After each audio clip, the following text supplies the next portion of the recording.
ఇటు బుల్లెట్ అటు మూసి bullet train పనుల్లో కీలక అడుగు. తెలంగాణ ప్రాంతంలో మార్కింగ్ షురు. వ్యవసాయ భూముల్లో క్షేత్రస్థాయి గుర్తులు పనుల ప్రారంభానికి సంకేతాలు. ఎప్పుడెప్పుడా అని ఎదురు చూస్తున్న బుల్లెట్ ట్రైన్ పనుల్లో కీలక ఘట్టం ఆవిష్కృతమైంది. ప్రతిష్టాత్మక ప్రాజెక్టు పనుల్లో కీలక అడుగు వేసింది. తెలుగు రాష్ట్రాల గుండా వెళ్లే బుల్లెట్ రైల్ ప్రాజెక్టు పనులకు నేషనల్ హైస్పీడ్ రైల్ కార్పొరేషన్ వేగవంతం చేస్తుంది. Hyderabad to Amaravati, Amaravati to Chennai. తెలుగు రాష్ట్రాల నుంచి తమిళనాడుకు bullet trains high speed rail corridor ప్రాజెక్టుకు సంబంధించి రూట్ మ్యాప్ను సిద్ధం చేయగా సోమవారం Hyderabad, Chennai, Hyderabad, Bengaluru high speed bullet rail project corridor ఎక్కడి నుంచి ఎక్కడి వరకు అని చెప్పేసి మార్క్ స్టార్ట్ చేసిర్రు.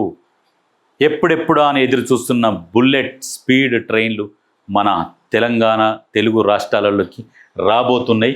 నిజంగా ఇది సంతోషించదగ్గ విషయము. రేవంత్ రెడ్డి కృషి వల్లనే ఇవన్నీ వస్తున్నాయి.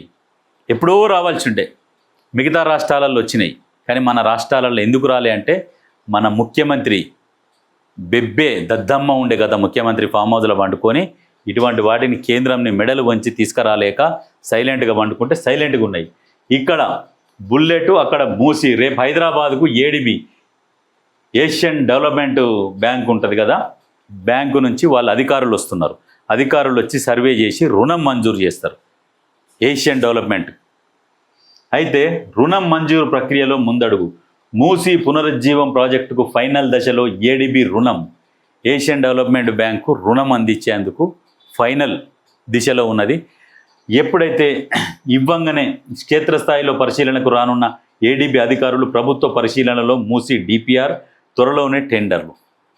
ఇవంతా రుణం మంజూరు అయినాక మూసీకి డిపిఆర్ వేసి అప్పుడు పిలుస్తారు. డిపిఆర్ ఇచ్చారు, తర్వాత టెండర్లు పిలుస్తారు. గతంలో ఏం చెప్పారంటే మూసి 1,50,000 కోట్లట, ఈయనకు టెండర్ ఇచ్చారట, ఆయనకు టెండర్ ఇచ్చారట అని వట్టిగా బురద జల్లేరు దరిద్రులు. ఆగమాగం చేసిరు, జనాలను ఆలోచనని పిచ్చి పిచ్చి చేసిరు.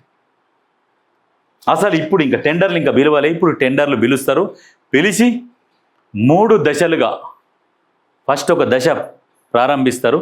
అది ఏర్పాటు అయినాక మూసి ప్రక్షాళన, మూసి డెవలప్మెంట్ అది అయినాక ఎట్లా ఉంటుంది అనేది జనాలకు చూపించి మిగతా 2 దశలలో కంప్లీట్ చేస్తారు.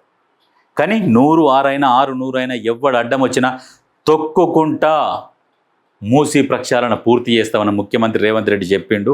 మూసి ప్రక్షాళన గనక పూర్తి అయితే మళ్ళీ ఇంకొక 20 సంవత్సరాలు తెలంగాణలో కాంగ్రెస్ పార్టీ అధికారంలోకి ఉంటుంది.